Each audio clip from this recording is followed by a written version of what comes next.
I wouldn't go that far. I would go that far. I'm saying it. We'll see. We might get a brief demonstration here as we get ourselves into game number 1 here in losers quarterfinals. And we are going to see the Snake coming through. So it's Snake and PT taking on Ness and Falco.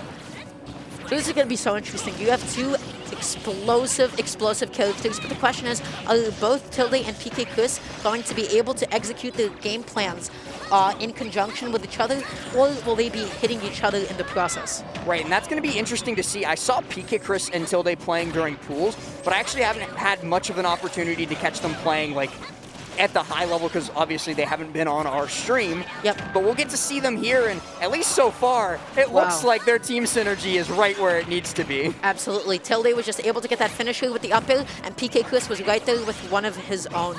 So you're not going to be landing all that easily against these two.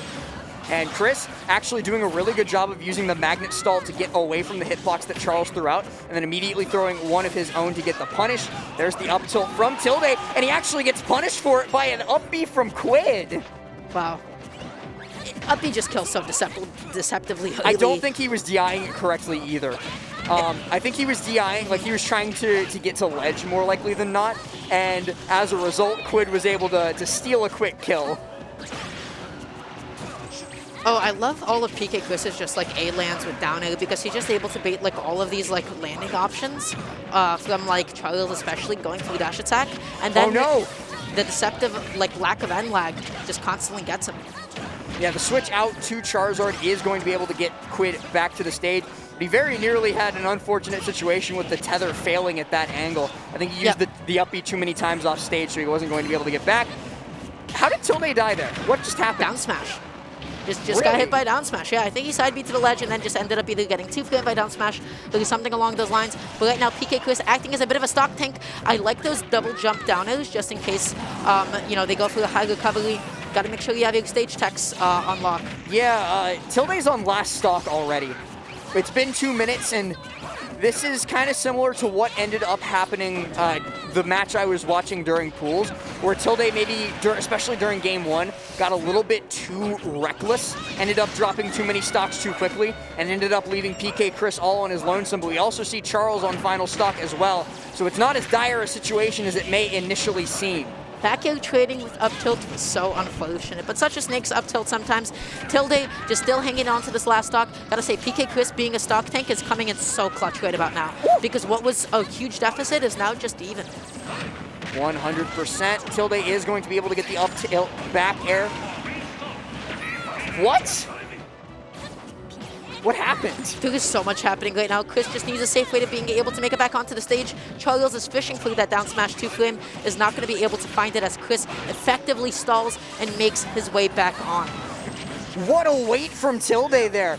Waited and watched as the Pokemon Trainer switch came through and then threw out the back air to punish it and get the KO. Ooh. And there's going to be the knockout from the Snake up tilt, leaving Tilde by himself against the two really strong players of Quidd and Charles. Tilde constantly opting to go through these high recoveries against Pokemon Trainer is so smart. But oh, this is definitely going to be it. There is no way we're going to be able to make it back on because that is Falco recovering to the ledge. Even though, yes, Falco and Fox both have mix, it's both very predictable in timing and very exploitable unless you're going high. You have one mix and it's your double jump. And Tilde's double jump was gone.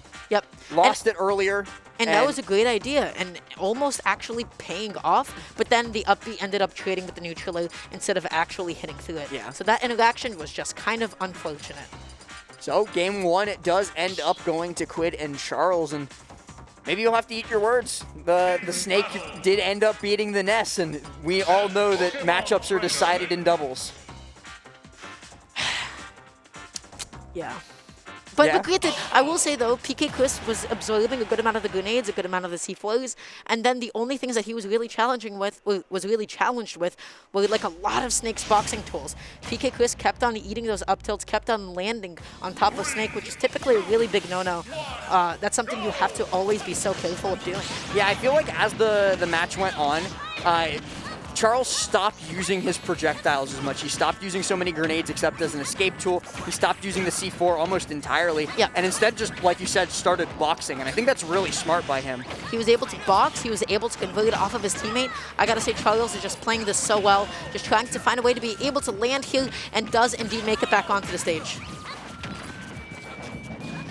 Looking for that grenade pop, but there is exactly what you were talking about a second ago with the absorb on the grenade. But the double dash attack actually does put both players off stage.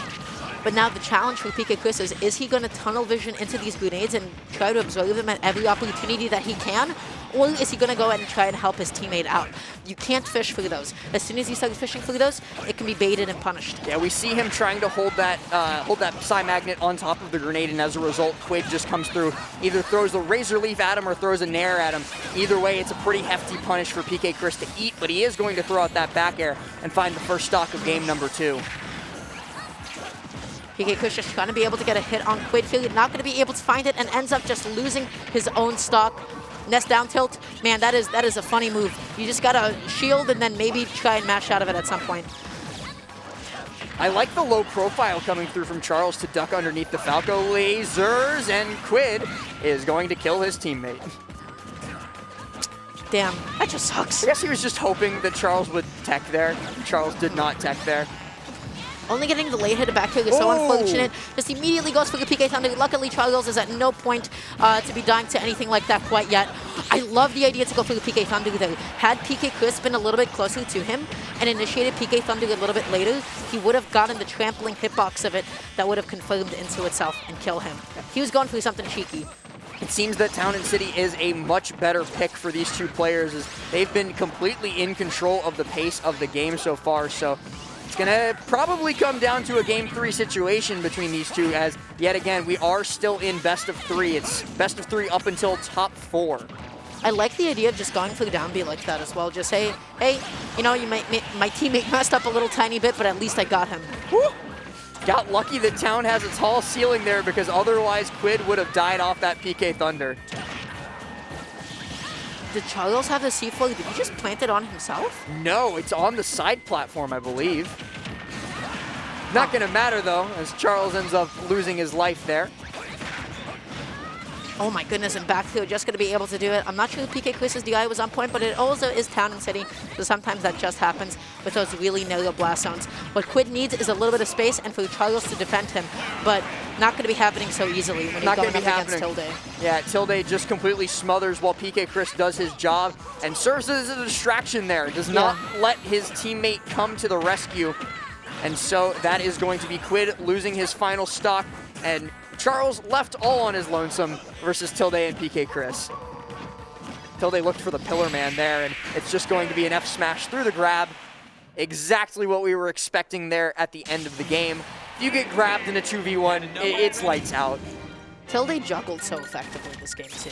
Just by, you know, virtue of exploiting things that Falco is good at, which is, hey, my jumps are really high. You're not going to be able to land very safely. As soon as Tilde is able to either like get a hit or force out that air dodge, PkChris is constantly under him, picking up what he dropped. And I feel like that vertical synergy and the verticality of both of these players, it's so good. It's fantastic, and that's something that we see a lot from Tilde in singles play, and I think it's maybe not as strong in doubles because you obviously have the backup of a partner, but Tilde in the air is a force of nature. It's so hard to land against Tilde because he punishes and frame traps so consistently. I don't think that back throw should have killed. I believe that PkChris had the not good DI. That's what we say in the business. Is it?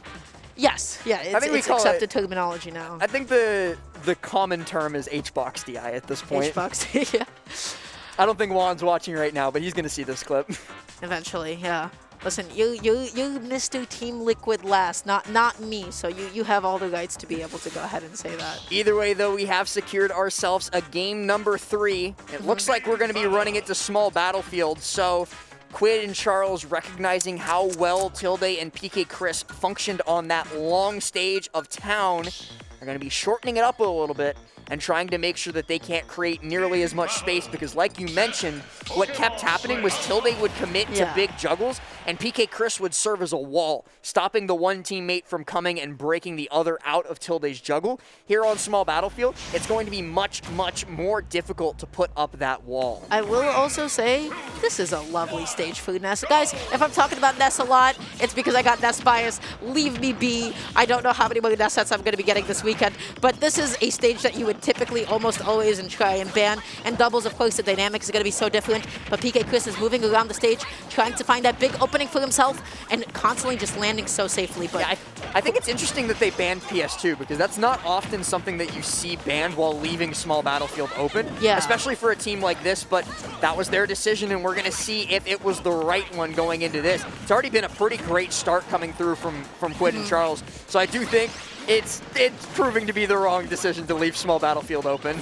PkChris just being as patient as possible, getting back onto the stage, just chose to double jump, keeping it simple, and then was able to go back on. Right about now, Tilde kind of getting mixed by Quidd, but I love that Quidd dropped it, went to go help out his teammate, saying, hey, I can pick up this combo another time. Got to make sure that my boy is okay. Be careful of that mortar there. That Falco reflector is, oh, good up tilt coming through from Charles. Actually takes out the first stock. Oh, and Quidd sleeping a little bit at the ledge. Typically, you just want to go for an immediate get-up attack, but Quidd just did not have the situational awareness in the moment and probably buffered an option. And look at Tilde punishing the Pokemon Trainer switch. What was he thinking with that Firebird? Oh, Quidd just going for the right option there, going for the jab after a couple of down tilts, and when it gets staled, you can just mash out of it, so good stuff to him. Back throw coming through, sending Tilde deep, but he does Phantasm to get back towards the center stage. Throws out that reflector. It doesn't quite serve its purpose. But here we go again. We're seeing these like isolated 1v1s taking place, and it's honestly benefiting. No. Whoa! He had the right idea. Charles had everything correct. He knew that PkChris was going to air dodge. He had no double jump off stage, and then just slightly dropped the ball on the execution. Chris finding the bounce, and does actually snap onto the ledge. Beautiful, beautiful recovery. Gets the back throw there to reclaim full control of the stage with both opponents off stage. Oh, that could have shield broken. Almost. And throws out the down smash there. Ends up killing his own teammate. Yeah. Man, that sucks. It does, a little bit. PkChris just going to be keeping Charles into the corner. I like that bit of a wave bounce double jump cancel magnet there. It was pretty cute. And now all of a sudden, they have a slight lead. Yeah, on the other side of the stage, Tilde was doing work while PkChris put on a show. Takes out that stock and, no like double you jump. said, huge lead. But Quidd, once again, just backing off, not wanting to get this kill because he knows what the priority is, and that's helping his teammate get away from the clutches of Tilde. You do not want to leave your teammate alone with Tilde because all of a sudden it's 0 to 80. Yeah, 45% coming through to just prove the point a little bit, even with the teammates' help. Tries to detonate that C4, but I like how Tilde and PkChris are playing with, like, Chris almost as a moving hitbox, really. Like, that's how he's putting up these walls, is he's just constantly throwing out moves, not necessarily with the intent to hit them. He's throwing out moves to cover space. Yeah. I gotta say, though, they're constantly invalidating a lot of what Chris wants to be going for because he's being like stuffed into the corner time and time again. Makes it back after he lived the up B. And again, Chris has just been out of commission for so long. Back throw comes through. That is going to be the KO, leaving Quidd all on his lonesome. And the up tilt back air, not quite enough to take it yet. Beautiful back air from Quidd, excellently spaced. You're definitely not out of this one quite yet. Quidd is still a menace. You gotta play carefully. You can't get cocky. Can't be going with that down smash. It's a projectile. Oh, the flare comes through, and I think that was a little bit of more H-Box DI coming through. Is going to be able to make it back. No 2-frame coming through from Quidd, but Quidd is able to clutch up. Gets the 2v1 victory with both opponents at high percent and carries his team to loser semis. There was one important interaction that PkChris completely forgot about. It is so pivotal. It is so small. You need to remember that down smash is when you're 100% sure that they're going to immediately go to the ledge. Down smash, much like Bayonetta smash attacks, much like some of Corrin's smash attacks, is a projectile, right? So you can interact with it with an aerial regular hitbox, and as a result, Quidd was just able to hit on through it. Had it been any other regular smash attack, that would have connected, and Quidd would have been the one to die, because when you have a grounded attack, interacting with an aerial one, they pass through each other, much like Transcendency. in this case, you can't be too antsy with your down smash. You gotta wait until the last possible second. And Quidd took full advantage of that. He took full advantage of PkChris going for what is the easy option, sometimes the easy way out, and was able to punish him, kill Tilde, and then catch a jump in the corner. Absolutely incredible.